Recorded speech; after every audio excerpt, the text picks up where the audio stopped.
Hey guys, what's up? Welcome back to the channel. Welcome back to a new video. So tonight I'm actually going to be doing kind of a garage talk. I'm actually going to be wiping down the car with Bead Maker.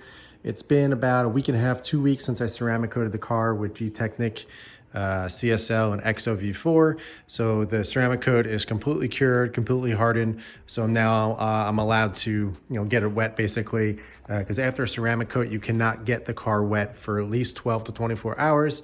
But for me, it's been a full basically 2 weeks. So it's plenty safe to get the car wet. And I'm gonna spray some Bead Maker to top it to kind of finish off the detail and get some extra added layer of protection onto the ceramic coat. I will be using Bead Maker after every wash like I normally do on top of the ceramic coat, just to kind of prolong the protection, keep it refreshed, keep it looking good and everything. So that is what I'm gonna be doing tonight. But we're gonna be chatting it up, talking about some things going through my mind, but we'll see where it goes. So let me get everything set up and let's chat.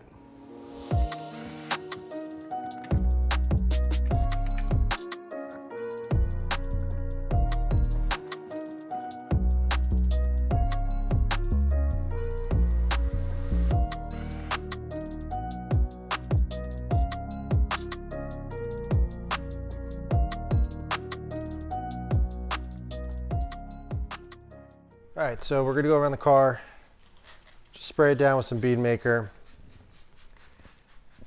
The ceramic coating has been cured and dried for the last 2 weeks, so definitely has been ample time to get the car set up and cured before I get it wet. I just kind of finished up with a Q&A on my Instagram. Man, I absolutely love doing those things. I had like over 150 questions, I think. It's pretty crazy. I mean, every single time I do them like maybe once every 1 to 2 months. Just asking you guys what kind of questions you have and answering them, giving actual detail to them and a thought to the actual answers. I always hate when people that I follow, that I admire and I, want to know more about, they do these Q&As on their Instagram and they end up answering like 4 questions and they're kind of like jerky answers.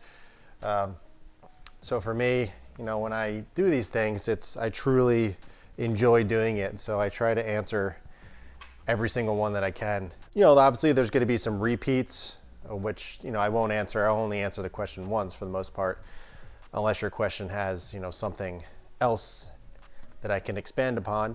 But for the most part, there's only a few repetitive questions that I was getting. And most of the people kind of messaged me on the side saying, oh, I got my answer through another, response or something like that, which was nice that people were actually taking the time to look through their actual responses. But yeah, it was a ton of fun. I really enjoyed doing them. I was telling my wife that it's like basically when I do them, it's like a full-time job. I'll answer a bunch of them. I'll put my phone down for 10 minutes and I come back to like 50 more questions. It's pretty crazy. It's always humbling to me that people are interested in hearing what I have to say about, whatever it is that they're asking. So it's always, it always kind of puts me in my place. Like, wow, people really are interested in my journey and what I have to say and my opinion. It's pretty cool. I'm not bragging or anything like that. It's just, it's just humbling is all I'm saying, that people really care about my thoughts and want to know what I think. And people come to me for their answers. So if you guys are interested in ever participating, I usually do them once every 1 to 2 months, like I said. So if you would like to contribute next time, follow me on Instagram. I will let you know when the next one is. I don't know when it's going to be. I usually just kind of, whenever I feel like it, I post up, a questionnaire thingy, and you guys just go at it. So if you guys follow me on Instagram, you'll know when the next one is. So super excited about what's to come for this car. If you guys watch my 2021 video, kind of the first video of the year where I mentioned what I wanted to do with this car, where I was going with it, just my thought process and everything. And I gotta say, it was one of those things that I talked about, I knew I was gonna do, but I said, I'll do them over time, over the course of the year. But I get a little excited, and I basically ordered up everything that I talked about and more. I'm kind of going all out on this. I figured I might as well, if I'm going to enjoy this car the way I want it, or create the vision that I have in my head, I'm gonna do it. So a ton of content is coming for this car. It's modifications, just everything. It's gonna be a really fun journey. So obviously this is gonna take me quite some time to install this, make videos and all that kind of stuff. It's a pretty massive project, just with everything. But I think you guys are really going to enjoy it. But it's going to take time, like I said. I work full time. I'm a husband. I'm a father. So all that stuff comes first.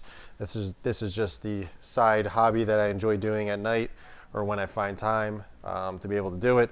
It's going to be the same thing when I get everything in. When I find time to be able to get everything installed and make videos, I'll post them up. So definitely be on the lookout for that. But like I said, it's one of those things I was like, okay, I'll do this. I'll get a few things, install them, wait a little bit, save up, and then get, get more and make other videos. But I just got ahead of myself. I was like, you know what? I want everything right now. Might as well just order it. Have it all here. And when I get the motivation or I'm ready to do it, I'll just come out in the garage and do it. Also keep in mind, all this stuff is going to take some time to come in, to ship. Some of the things were on back order. So it's gonna take a little time for it all to come in. So that's another reason why I kind of did it all now. Because I'd rather, just have everything ordered and I don't have to worry about, things coming in later or anything. I would just rather get it all in now and then wait for, the shipping times and everything. There's a few things more that I still need to order, but I'd say I'm like 95% there of everything I talked about in that video. Like I said, plus more. So some things take time to make, and like I said, just with everything on back order or just everything that's been really slow, it's gonna take a little time for everything to get here. But yes, lots of mods coming, lots. This is probably my biggest slew of mods I'm getting at once, and they're massive, big boxes, lots of stuff.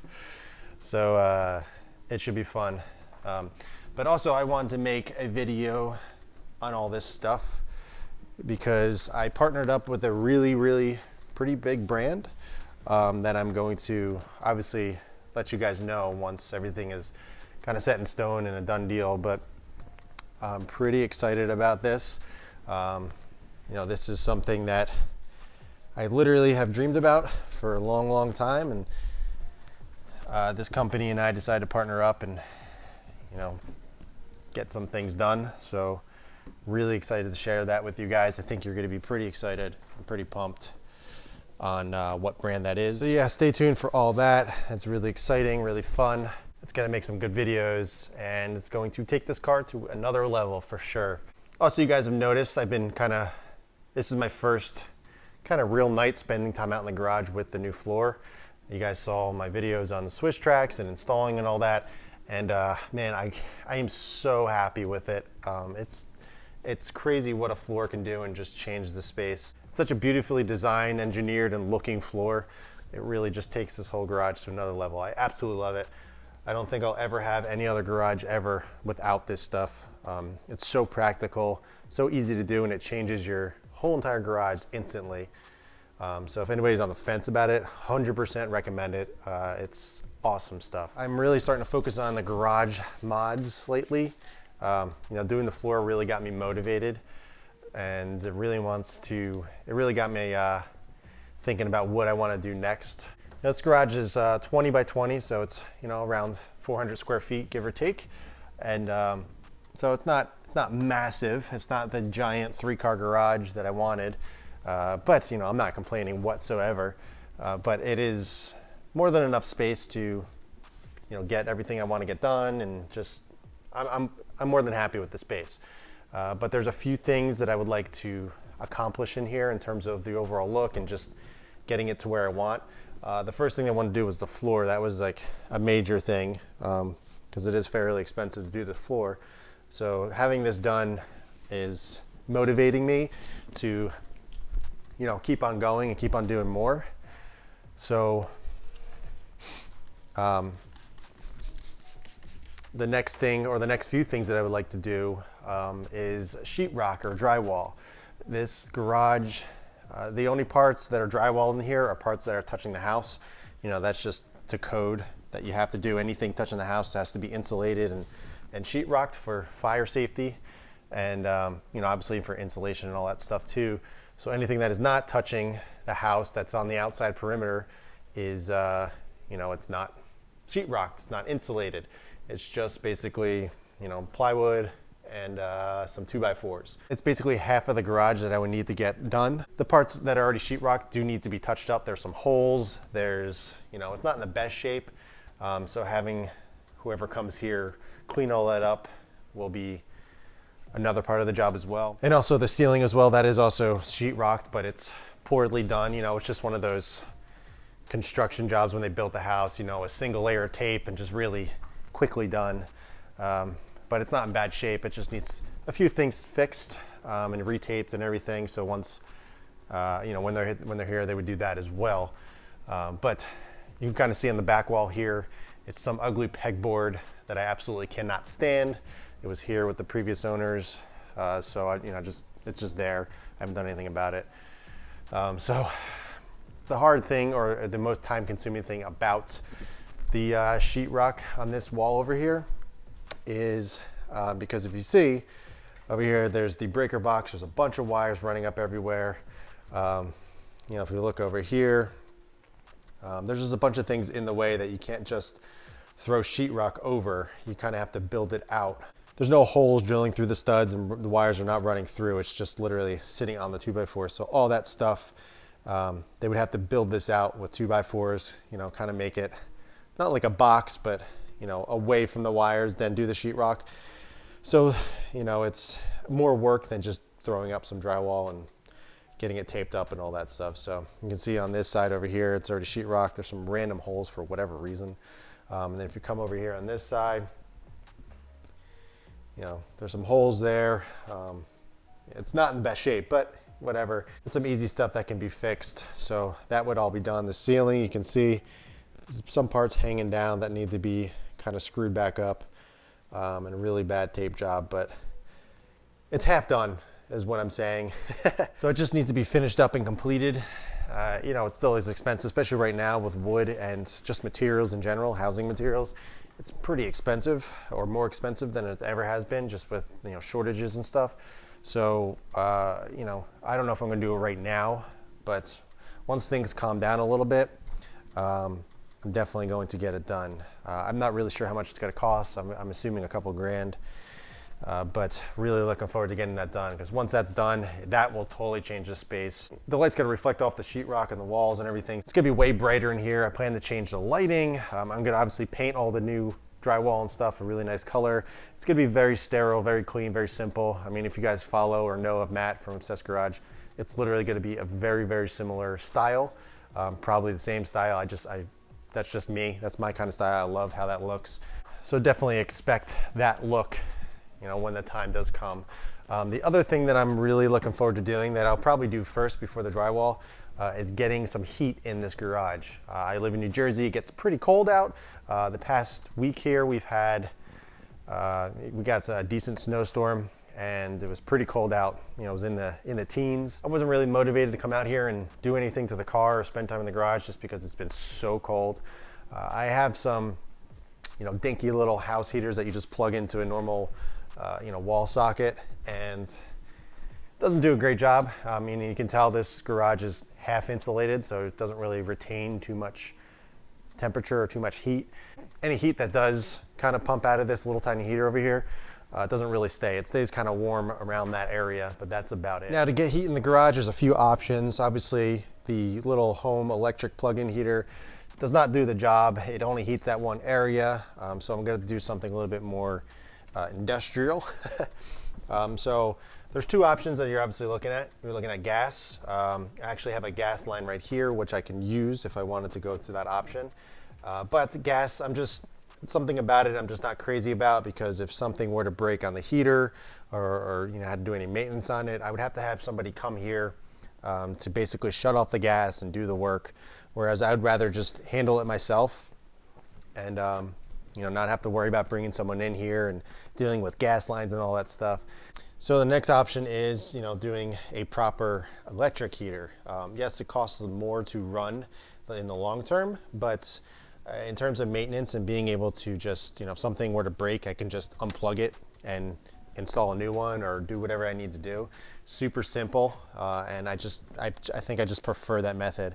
Plus my buddy is gonna come here and actually install a 240 plug for me, because the heaters that need 240 volts. So he's gonna come here and install that for me. He's an engineer. He's crazy good with that kind of stuff.